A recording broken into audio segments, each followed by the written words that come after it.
继续来看，嘉义有一个27岁姑娘啊，到花莲省飞行线，才起飞1分钟就坠落，当场死亡。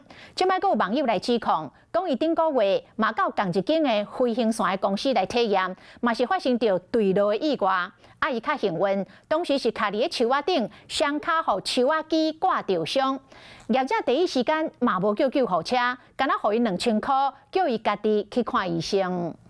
双脚皮肉拢裂开，为骹倒到大腿拢看到伤痕，画面真惊人。花莲县丰滨乡昨日发生着一个查某囡仔为飞行线摔落个过身，即摆有网友控诉讲，家己伫顶个月也发生过同款的状况。我刚刚呢，那么冲下去的时候就歪掉，然后呢就这样等我一下。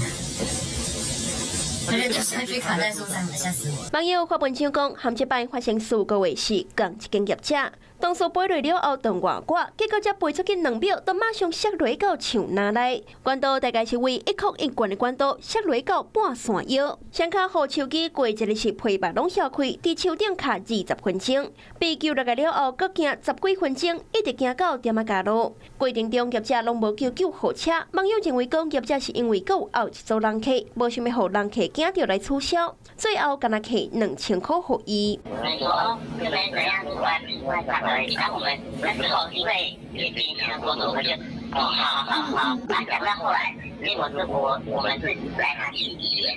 把2000块给他，让他去先就医，然后敷完，我们会马上跟他会合后续的动作，我们会帮他处理。